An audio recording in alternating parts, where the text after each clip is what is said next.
So on this day of hearts, want to continue to listen to Jesus. Talked a couple of weeks ago, we've had the theme of listening.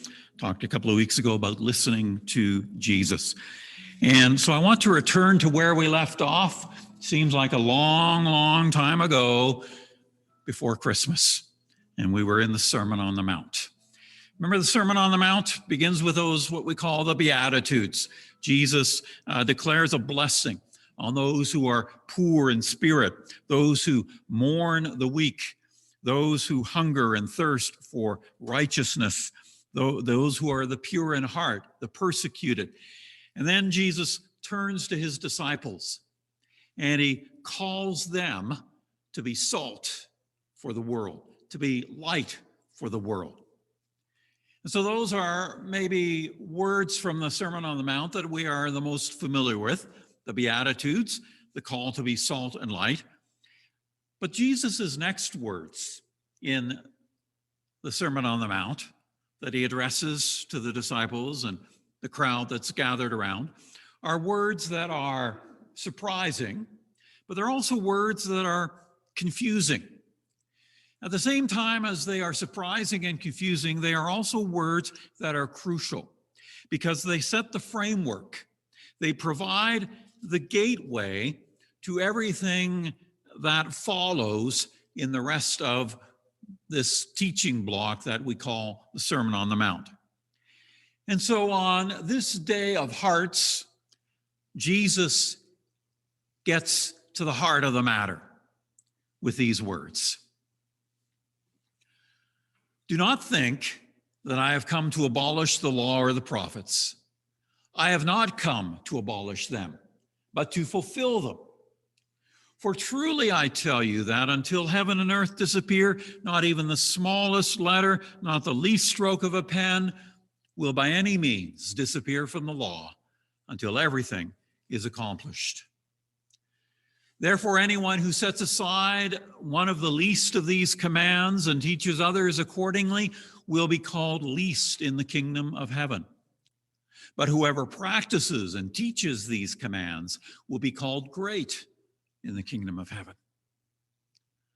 For I tell you that unless your righteousness surpasses that of the Pharisees and the teachers of the law, you will certainly not enter the kingdom of heaven. In these verses, we get a really big picture statement from Jesus.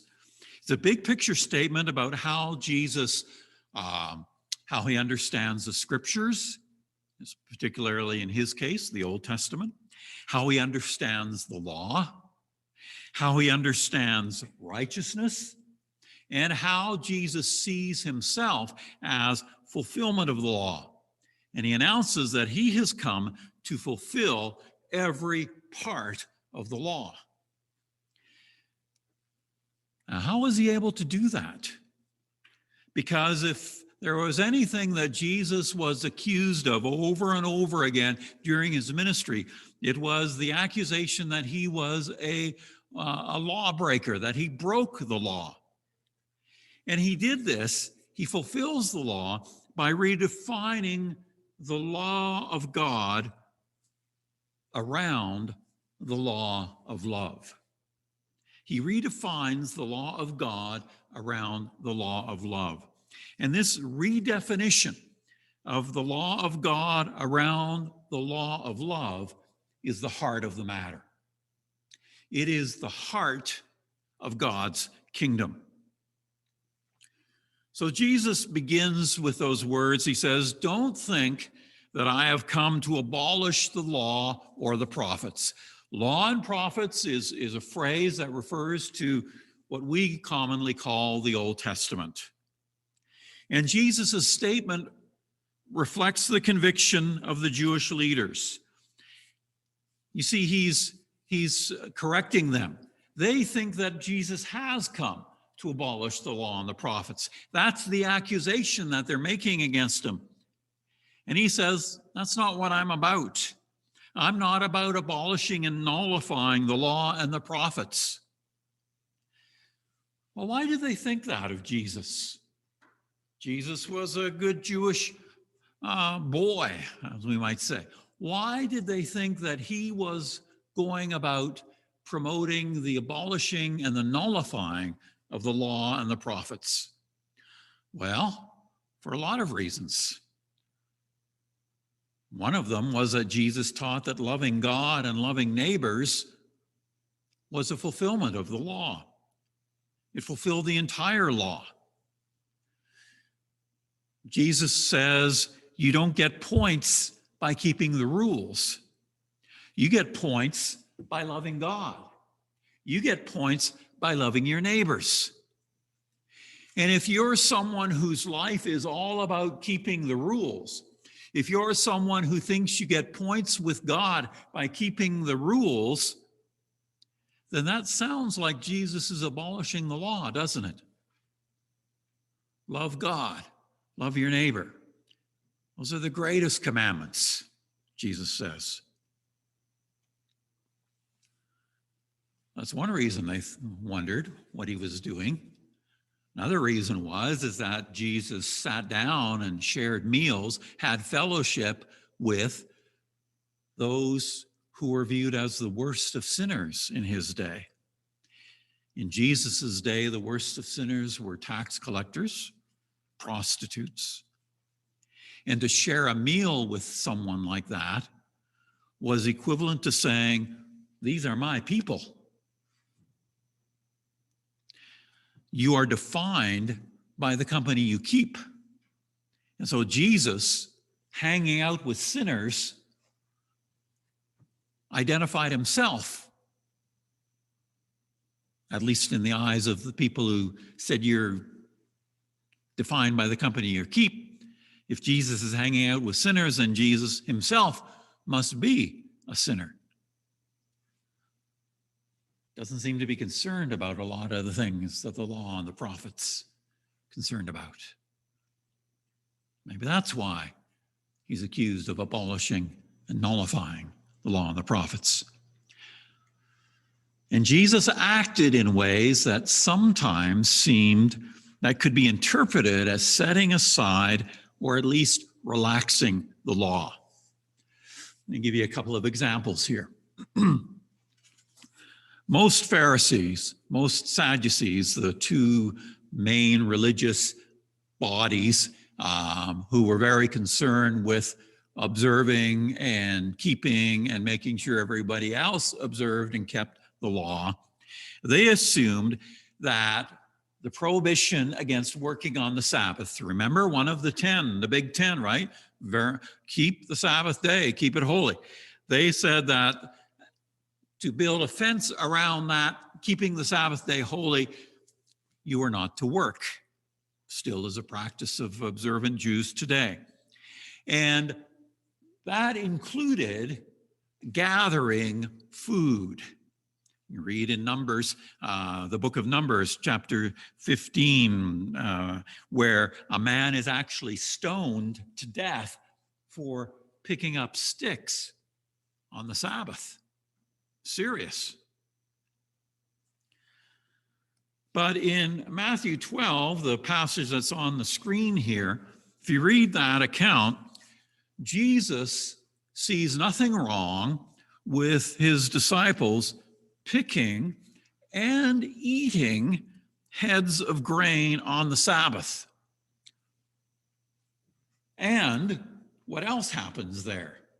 Well, right after that is seen and commented on, Jesus goes ahead and he heals. He heals a man with a shriveled hand, again on the Sabbath, the day that you're not supposed to work. And so these actions and these words, at the very least, indicate that Jesus understands and interprets the law differently. While the law is good, it has to be in service to love. The law should be in service to humanity. The law is not an end to itself. It's not the law, the law, the law. you have to recognize the law is there to serve humanity. And in his statements following the ones that we're looking at today, back to the Sermon on the Mount, you read on from the verses that we've just looked at, we started with this morning, and you see that Jesus, and we'll be talking about these in the coming weeks, you see that Jesus seems to take an Old Testament teaching and he replaces it with his own, right? You have heard that it was said, but I say to you.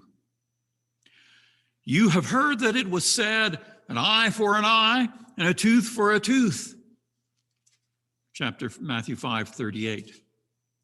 That was actually a law recorded 3 times in the Old Testament. In Exodus, Leviticus, and Deuteronomy. And 2 of those 3 times, it's not just a statement, it is actually a requirement that you are to carry out. It's not just permission.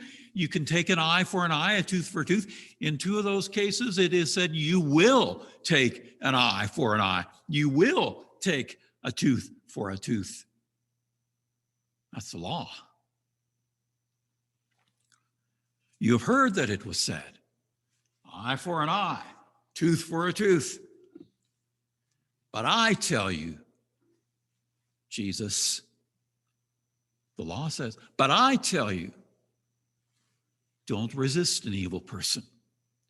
If anyone slaps you on the right cheek, turn to them the other cheek. If anyone wants to sue you, take your shirt, hand over your coat as well.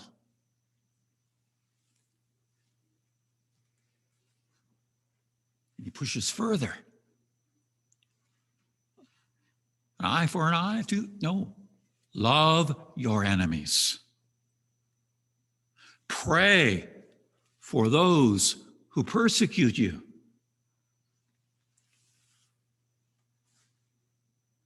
To follow Jesus, you have to break the Old Testament law, or at least the laws about getting revenge and the laws about taking vengeance. It says you don't follow those laws now. I say to you, turn the other cheek, give your coat, love your enemies, pray for them. You don't follow that law anymore. And yet, Jesus insists he's come to fulfill the law and the prophets. And he says to fulfill it completely, everything. Using a bit of hyperbole, I think, he says, not the smallest letter, not the least stroke of a pen will by any means disappear from the law until everything is accomplished. In Jesus' day, there were 2 ways of fulfilling the law. You can fulfill the law by meticulously following and complying with every detail of it. That's your friendly neighborhood Pharisees. If you didn't understand how to fulfill the law, they could tell you exactly, down to the detail. That was one way of fulfilling the law in Jesus' day. Or you can fulfill the law in a different way, by doing what God intended for the law to accomplish. Back to Matthew 22, which suggests that not all of the commands, all of the laws are equal. You know, sometimes we talk about, and sometimes some people read the Bible, they read it as a flat document. Everything is equal. So what God says here is equal to what God says there. You can't read the Bible like that. And I say that because Jesus himself says it right here. Jesus says that not all commands are equal. There is, in fact, a greatest commandment in the law. Not all commands are equally important. What Jesus is saying here is that if you love God with all your heart, soul, and mind, and you love your neighbor as yourself, you're fulfilling the intention of the law. Because, notice, all the law and the prophets hang on these two commandments. If you aim for this, love God, love your neighbor, then you are fulfilling the intention of the law. And Jesus assumes that God's ultimate goal in giving the law wasn't simply to get people to comply with behavioral rules and all marching in the same direction. The ultimate goal behind the law was to establish people in righteousness, right relatedness, being right with God and right with your neighbor, love. For I tell you that unless your righteousness surpasses that of the Pharisees and the teachers of the law, well, how can they are focused on the meticulous. That's not what I'm getting at. Jesus says, I'm not.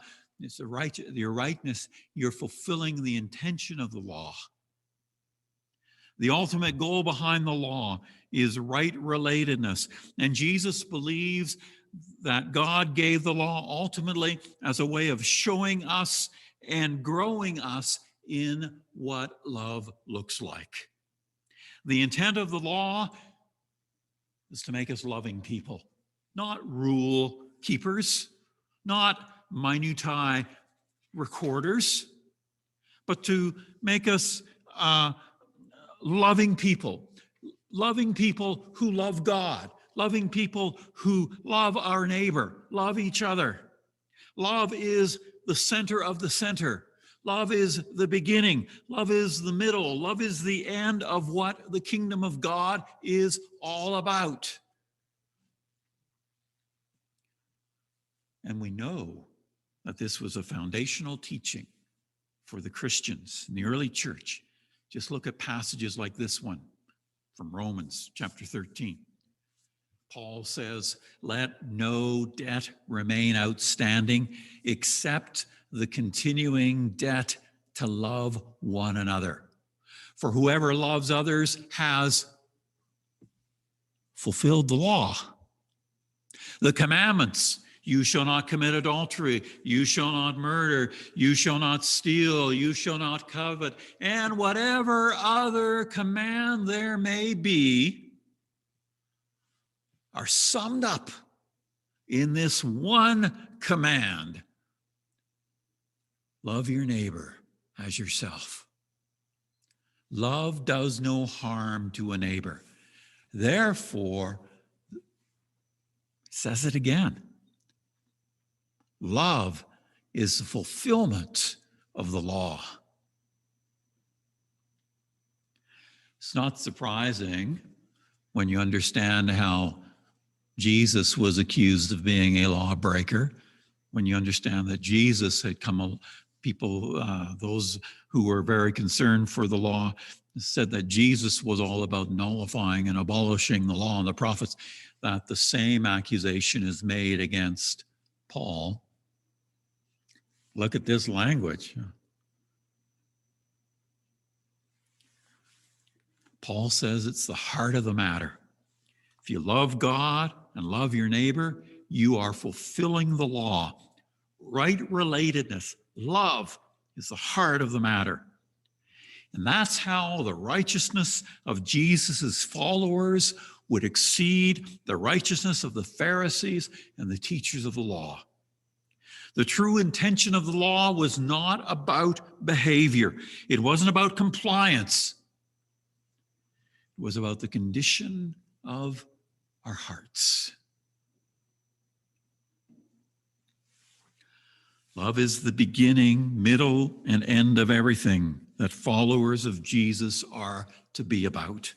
Love is the center of the center. Love is the heart of the matter. Love is Christianity 101, but it's also Christianity PhD, because we are always striving, growing, and learning in love. And so Paul in Colossians 3, verse 14 says, and over all these virtues, put on love, which binds them all together in perfect unity. And Peter says the same. Above all, love each other deeply, because love covers over a multitude of sins. There's no competition. There's no question as to what the number one priority for followers of Jesus should be. It's love. Above all, Paul says, put on love. Over all of these things, do everything in love.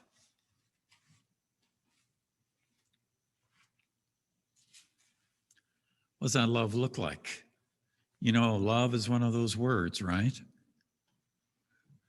You're kind of sounding sappy, sentimental, Darrell, like what is this love that, you know, are we just to love everybody?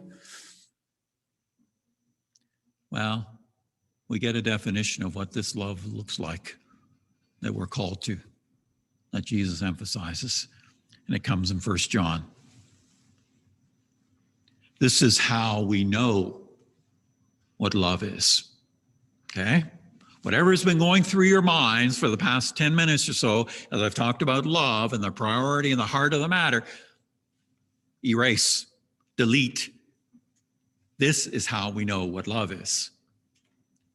Jesus Christ laid down his life for us. That's not sappy. And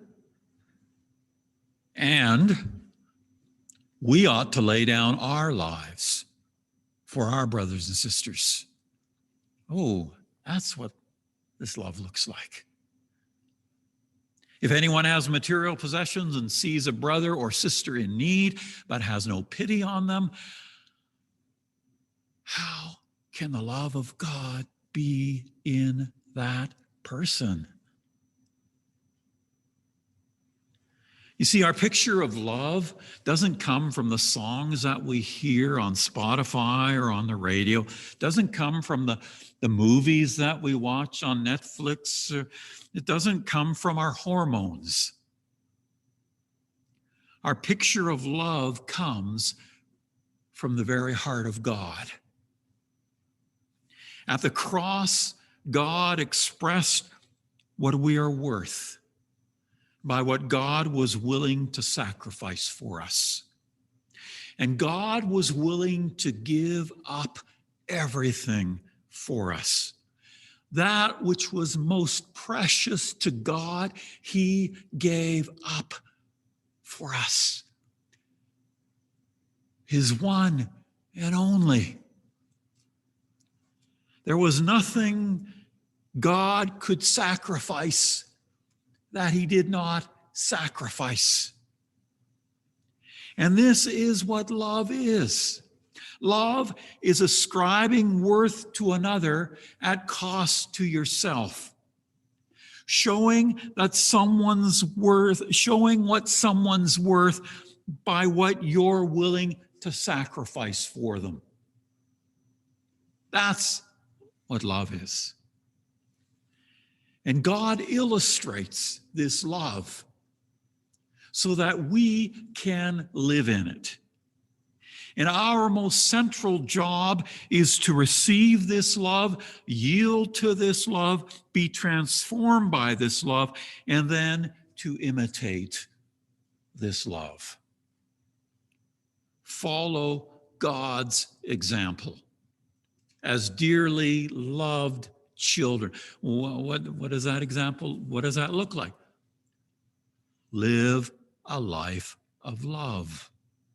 Just as Christ loved us and gave himself up for us as a fragrant offering and sacrifice to God.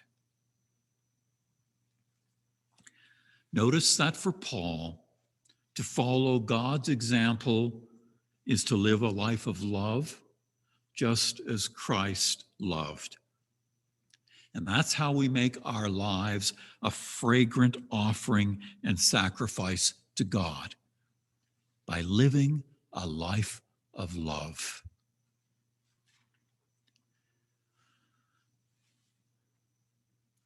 That's the heart of the kingdom. Should be the heart of the church. People streamed to Jesus because he affirmed their value and their worth. And they steered clear of the Pharisees and the teachers of the law who took worth to themselves by judging others. Are the worst of sinners in our day streaming to us because here their value and their worth is affirmed? All else, everything else that we do is worthless unless we do everything in love. So let's commit to being different by committing to be faithful. Let's choose to put love at the heart of our life together and at the heart of everything that we do as a church. And let's start here with an easy assignment.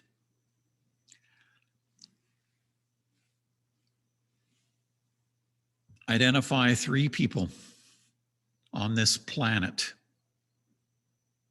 that you have a hard time not hating. You see their faces now? Just keep calm, keep calm.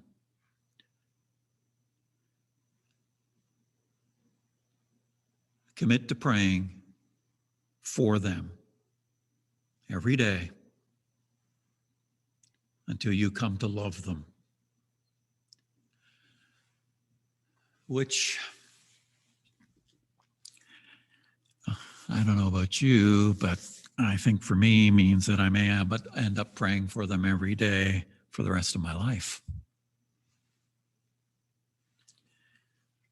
For the rest of today, when you get up tomorrow, put love at the heart of all that you say, all that you do, all that you are. Let love lead.